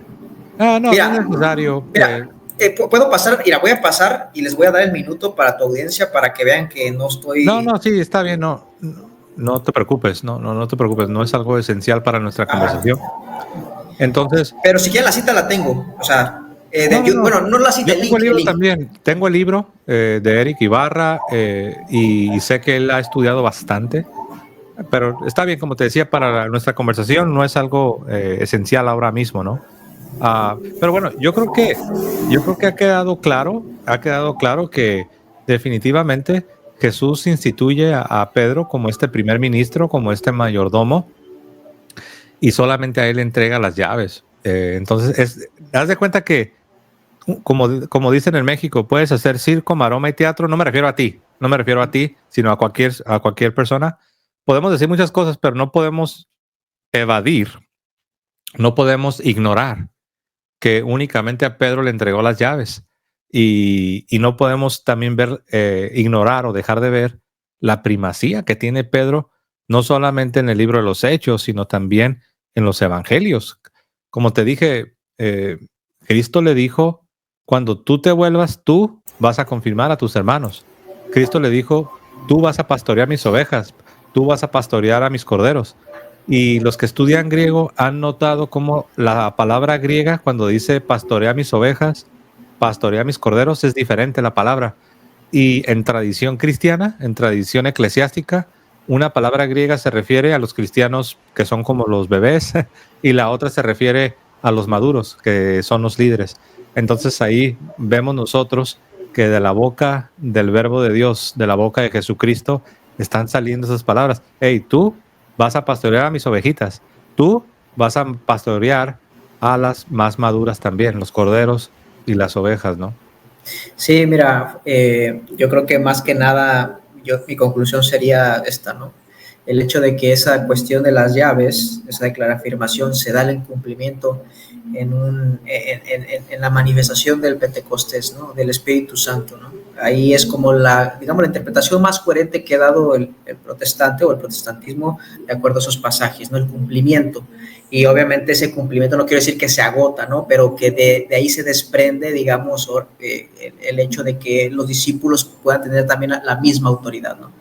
Ese sería, yo creo, el punto, porque ayer estaba escuchando a Adolfo y le pedías algún tipo de cita, ¿no? Bíblica o una posible interpretación de ese pasaje, ¿no? Entonces, el protestante clásicamente, o no sé si clásicamente, pero digamos, de un punto para acá, los que yo he estudiado, por ejemplo, a Dr. Carson, a Douglas Moo, siempre han tenido también esa asimilación de esa declaración de Pedro, ¿no? Como a Jesús diciéndole que tú eres el Cristo, y esa misma reafirmación de Jesús hacia Pedro. Entonces, ese era, yo creo, que el punto. Tocamos fíjate que lo que me das de Gálatas es muy interesante, lo voy a analizar a profundidad. Tú dijiste una verdad y de ahí yo puedo constatar de que conoces bien cómo es el proceso de la Biblia, ¿no? y de los escritos, porque ciertamente Gálatas escribe posterior, o por lo menos es lo que la mayoría de los escritos creen, ¿no? Que se escribió después del 50 y sitúan el concilio en el año 50, ¿no? No digo que es un consenso, pero es digamos, la media, ¿no? Entonces, mi conclusión es de que hay forma de poder interpretar ese texto, que obviamente la Biblia, desde mi punto de vista, no desarrolla todas esas características que tiene el Papa, ¿no? Hablando de esas características que enmarca Pastor Eternus, ¿no? Y que ciertamente el católico, y en esto yo ya no voy a entrar en esta discusión porque sería otro tema, diría, es que no tenemos nada más la escritura, está la tradición, la santa tradición. Pero, entonces, ¿sabes? Es que Pastor Eterno habla, todo lo que hemos dicho, Pastor Eterno lo menciona, que Pedro es el pastor dejado por Cristo, habla de jurisdicción universal, eso lo hemos visto en la Biblia. Por ejemplo, a mí me gustaría, ya para cerrar, pero me gustaría preguntarte, ¿por qué Jesucristo escoge a Pedro para que sea él el que tenga que confirmar al resto de los apóstoles? Primero, yo no voy a negar que hay una inclinación hacia Pedro, ¿no? O sea, yo puedo fácilmente decir que hay una inclinación de Jesucristo a que Pedro sea el príncipe de los apóstoles, el primero de los apóstoles, ¿no? Pero de ahí a yo sacar la consecuencia lógica de que tenga estas características, como lo declara, porque creo que la Pastor Eternus, y no sé cómo se diga en latín, no sé latín, yo veo un salto ahí. Es decir, no, veo un salto. Sí, yo entiendo que tú desde la óptica protestante, para ti esto representa un salto. Pero dejando a un lado Pastor Eterno, este documento de la Iglesia de 1870, para ti, ¿qué significa? Digamos que para ti, ¿cuál sería lo correcto cuando tú escuchas que Jesús escoge a Pedro para que él confirme al resto de los apóstoles? Sí, hay que entender que esa confirmación se da en una escena donde hay una reconciliación, si lo queremos ver así, ¿no? Aún todavía no, eso viene después. Sí, pero aquí es cuando apenas lo está anunciando que él lo había de negar en el futuro, pero todavía no lo negaba y todavía no lo restauraba. Ese es el punto interesante, porque yo vi una línea ahí. La confirmación de la fe se da específicamente en el día de Pentecostés, porque es por medio de la boca de Pedro donde se abre el cielo. Eso yo no lo voy a negar, lo veo en el Pentecostés. No, sí, pero perdón que te interrumpa, hermano, pero no te confundas, lo de Pentecostés es distinto. Lo que Jesús le encargó a Pedro es algo más particular. Le dijo que él, Pedro, le encargó a Pedro que él tenía que confirmar al resto de los apóstoles, y eso no ocurre allá en Pentecostés. No. Si quieres, vamos a analizar la cita rápidamente. Es que mira, no, porque el tiempo nos va a ganar y es que nos vamos a regresar a lo que ya hablamos. Pero más que ahorita quería así como que pregunta sencilla, respuesta sencilla. Sí, yo no tengo ningún problema en que Pedro pastoree. ¿No? Pastoree. De hecho, podría decir que es el primero de los pastores. O sea, entonces, tú estás de acuerdo, tú estás de acuerdo que pastorear implica autoridad. Sí, por supuesto. Una pregunta más. ¿Por qué Jesús solo le dio las llaves a Pedro y no al resto? Bueno, yo podría decir porque Jesús quiso dárselas a Pedro para que Pedro abriera, en este caso, ¿no? Porque también, si vamos a las cuestiones particulares, como te lo había comentado, yo podría decir, ¿por qué le dio la última revelación a Juan y no a Pedro? Porque estaba muerto. Porque estaba muerto. Pero Dios en su poder pudo haberlo preservado, ¿no? Pudo haberlo alargado su vida, ¿no? Si hubiera sido algo tan particular. Ahí veo que Juan tiene la gracia de ser longevo y de tener la capacidad de darse, digamos, de ser receptor de la última revelación. Entonces, sí, perdón, independientemente de que por qué Dios... Revelación pública, que no es cosa menor. Independientemente de por qué Dios permitió que Juan llegara a la vejez, pero eso no tiene una repercusión sobre quién es el líder de la iglesia. Hago una pregunta. Al menos yo sé que no puedes aceptar todo lo que dice la Iglesia Católica sobre Pedro, pero al menos estarías dispuesto a aceptar que Pedro estaba funcionando como el líder de la iglesia primitiva en el Nuevo Testamento. Sí, podría decir. Ahora, ¿Te puedo hacer una pregunta ya rápidamente? Sí, pero la razón por la que te pregunté que si podías al menos aceptar que en el Nuevo Testamento, en la iglesia primitiva, que si Pedro estaba funcionando como el líder, ¿no? Porque esto estaría en armonía con tus respuestas anteriores y tú dijiste, no tengo problema en aceptar que él tenía una primacía y que incluso Cristo le encargó que pastoreara a todos.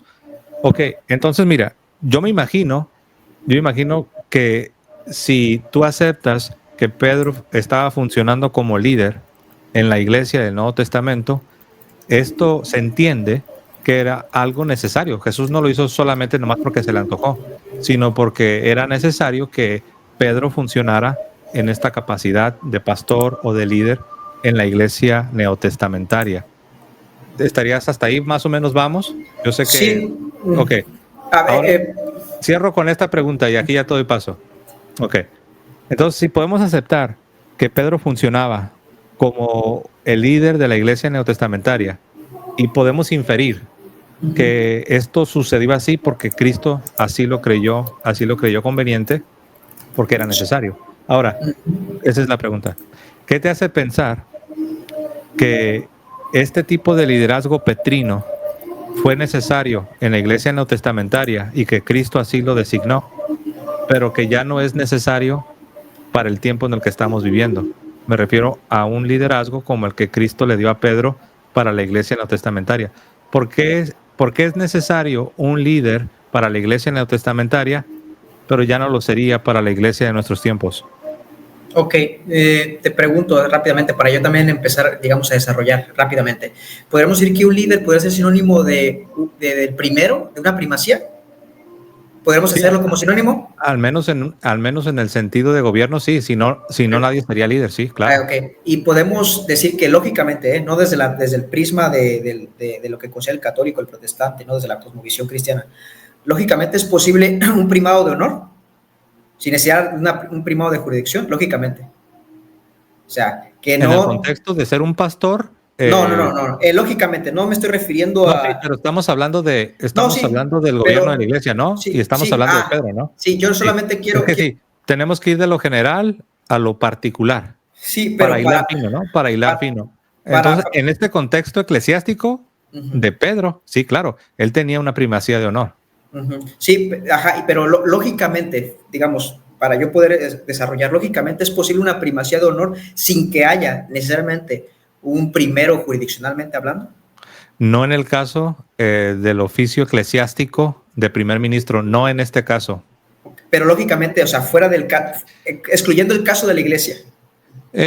Pudiera ser ya en otro contexto que no es la iglesia y que no es el gobierno eclesiástico, pudiera ser que alguien reciba una especie de mención honorífica como sucede en algunas instituciones. Pero como un líder honorífico. Bueno, habría que ver, pero en el caso concreto de la iglesia y su gobierno, que incluye legislación, no se puede concebir la idea de tener honor, pero no tener jurisdicción para poder gobernar. Ajá, sí, pero igual, a ver, quedamos claro que sí lógicamente es posible, o sea, que sea fuera de contexto eclesiástico. Es posible que haya un líder honorífico sin necesidad que tenga la potestad jurisdiccionalmente, es decir, que mande a otros, ¿no? Más bien hay nombramientos honoríficos. Por ejemplo, hay doctores que tienen nombramientos honoríficos, pero no un cargo que requiere que el líder gobierne, legisle, prohíba, permita, recompense, castigue. En ese sentido, no. Sí, y entonces lo digo esto porque ciertamente el protestante, desde en el sentido eclesiástico, porque a veces considero que el católico no concibe la idea ni siquiera, no lo digo de ti, ni de, o sea, me ha tocado algunos que a lo mejor no me aprendo sus nombres porque he estado en varios videos, pero a veces concibo de que no es posible, lógicamente, que haya un primado de honor. No hablo desde el punto de vista eclesiástico, ciertamente el católico va a decir que no es posible, pero lógicamente fuera del contexto eclesiástico parece ser que el católico no acepta o no le es posible poder comprender que sí existe. Entonces, si existe lógicamente, y esta es la visión protestante, ojo, puede existir desde el punto de vista eclesiástico, o sea, no es, digamos, por su naturaleza, o sea, digamos, necesario que haya un primado o un primero, hablando en sentido jurisdiccional, ¿no?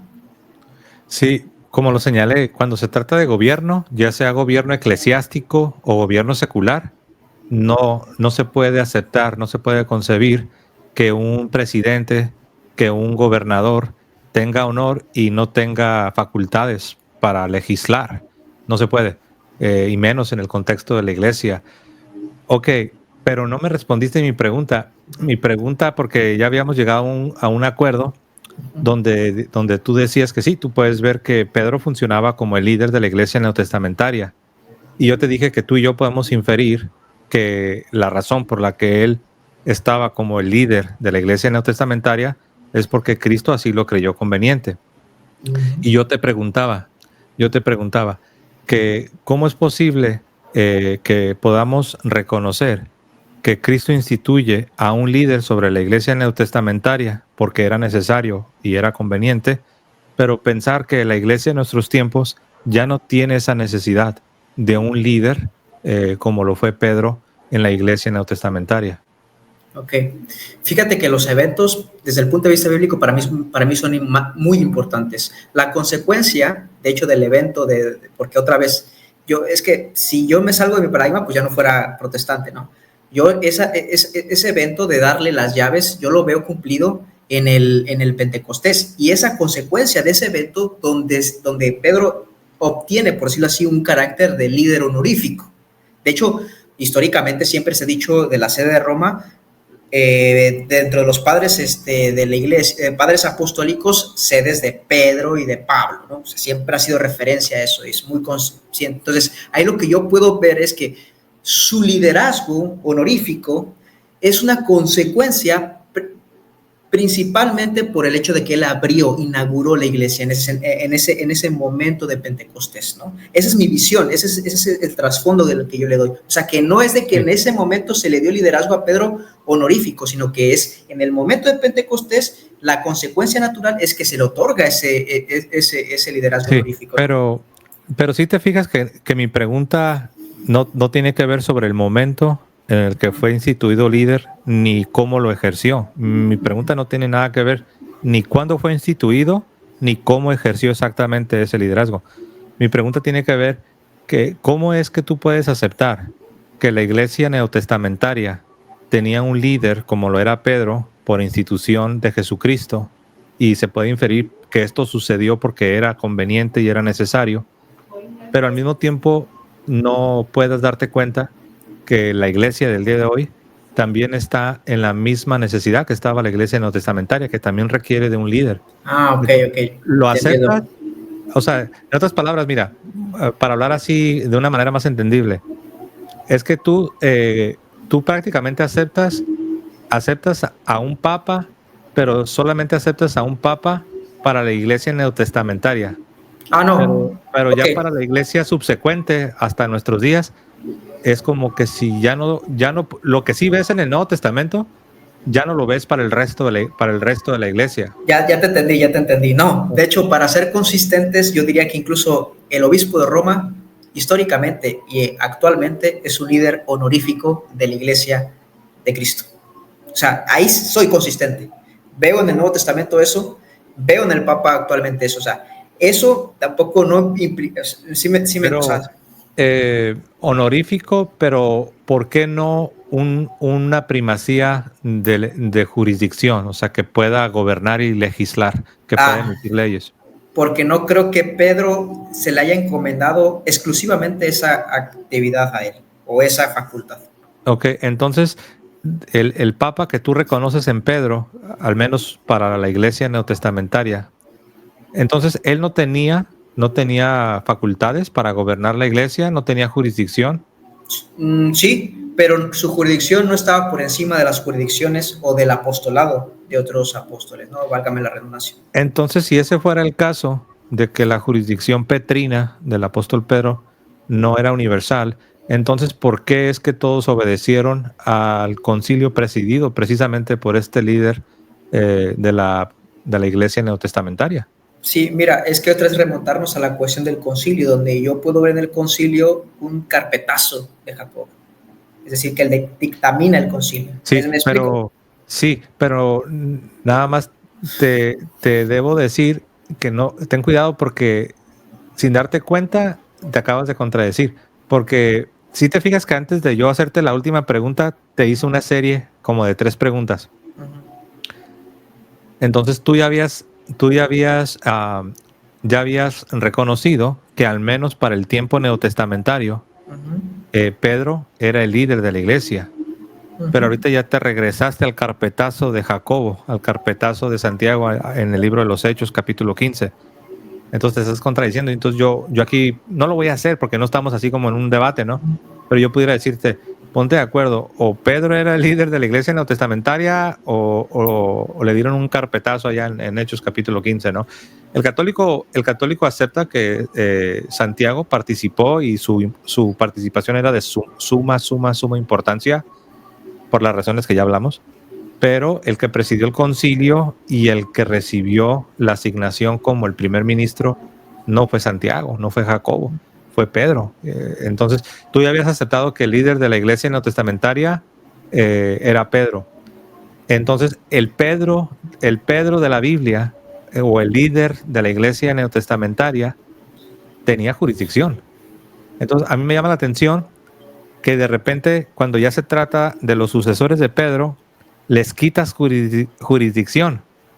Cuando si vas a ser consistente, tendrías que quitársela a todos los papas, incluyendo al primero.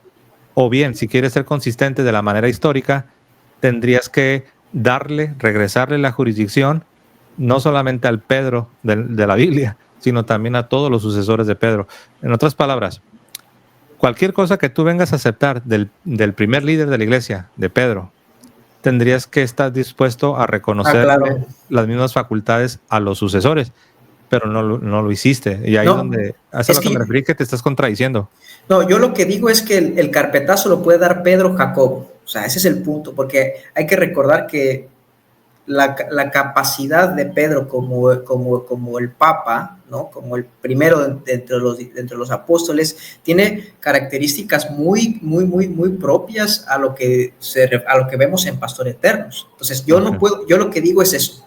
En el concilio, el carpetazo lo puede dar Pedro, Jacobo, Juan, lo puede dar el apóstol Pablo. O sea, yo no digo que Pedro no lo puede hacer. Y soy consistente porque yo sí veo en Pedro, a consecuencia de ser el que abrió digamos, el reino de los cielos para que se inaugurara la iglesia, veo un primado de honor. Y yo sostengo como protestante que el Papa, que ahora preside en Roma, es un líder de honor, el máximo líder en el sentido de honor, ¿no? Ok. Ya para cerrar, te voy a recomendar, porque veo que te gusta la historia, te voy a recomendar que eches un vistazo a la fórmula del Papa Hormisdas. Está un poco, déjalo escribo. Fórmula, permíteme, fórmula Papa Hormisdas. Fórmula Papa Hormisdas. Mira, acá la voy a poner. Y también échale un vistazo a la carta del Papa Ágato. Tú dirás, ¿y por qué me recomiendas estos escritos, hermano José? Los recomiendo tanto la fórmula del Papa Hormisdas como la carta del Papa Ágato por 2 cosas. Mira, tú dices que los sucesores de Pedro ciertamente tienen primacía de honor, pero no de legislación, no jurisdicción universal, como lo dice Pastor Eternus allá en el primer concilio del Vaticano, en 1870. Pues resulta, querido hermano, que tanto la fórmula del Papa Hormisdas como la carta del Papa Ágato son 2 ejemplos donde vemos a sucesores de Pedro, porque los 2 fueron papas, donde vemos a los sucesores de Pedro ejerciendo jurisdicción sobre toda la cristiandad, sobre todo el mundo cristiano. Tanto la fórmula del Papa Hormisdas como esta que tengo en pantalla, la carta del Papa Ágato, las 2 fueron aceptadas las decisiones que se tomaron por todos los obispos, tanto de la parte occidental como de la parte oriental. En otras palabras, ¿qué estoy diciendo? Para hacerlo sencillo. Esta fórmula del Papa Hormisdas y la carta del Papa Ágato tuvieron jurisdicción sobre toda la cristiandad conocida, Oriente y Occidente. Entonces nosotros aquí tenemos dos ejemplos de dos sucesores de Pedro que no solamente tenían primacía de honor, como tú dices, sino que tenían también la jurisdicción sobre toda la iglesia.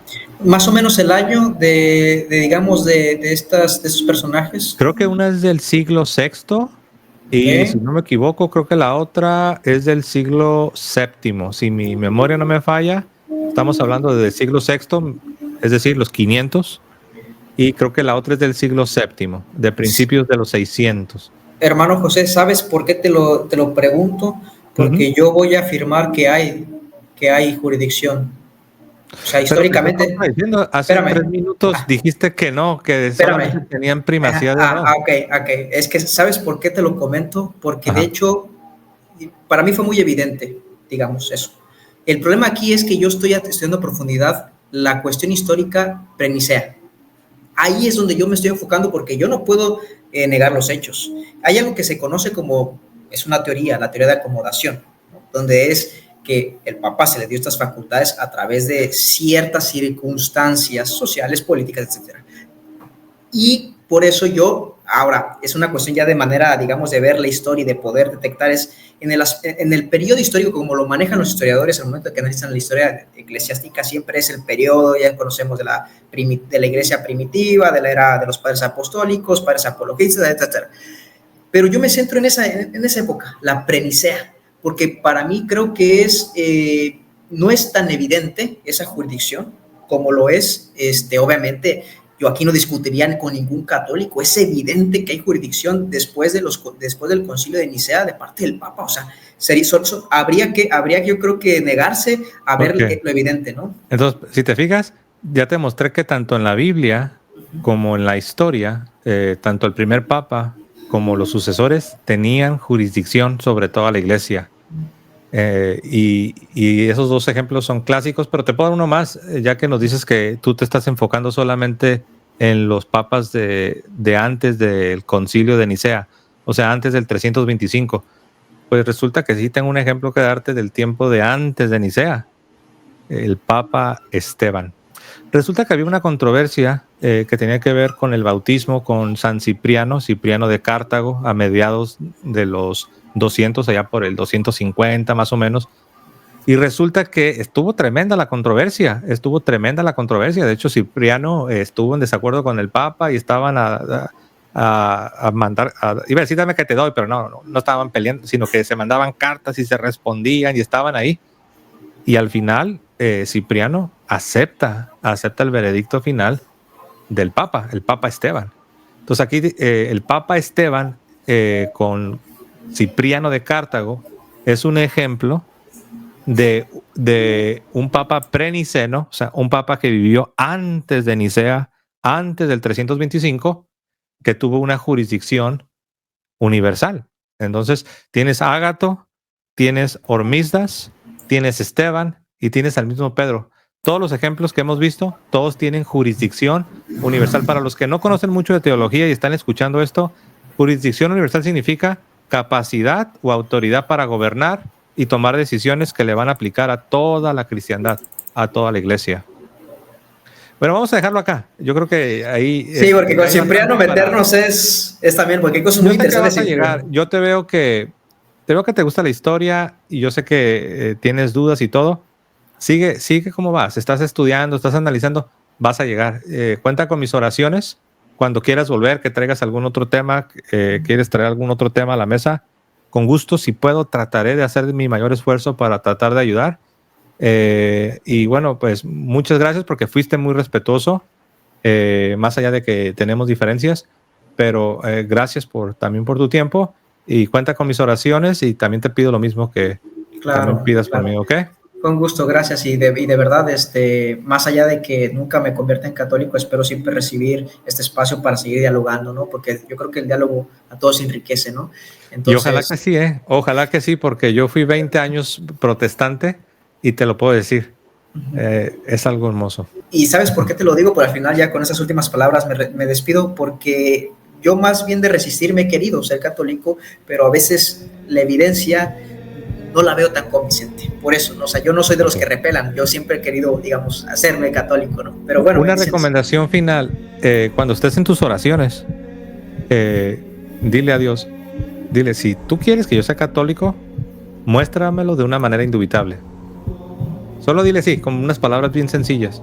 Y después platicamos, ¿ok? Cuenta con mis oraciones. Un abrazo, Vale, querido. vale. Que Dios te bendiga. Muy bien, pues ahí tuvimos a este muchacho que se ve que está muy interesado en la historia y le gustan esos temas, ¿no? Recen por él. Y no hay que esperar a que la gente se convierta para que los amemos. Siempre debemos amarlos, aún como dijo él, aún si él no se convierte, debemos amarlo, debemos rezar por él y ya Dios que se encargue, ¿no?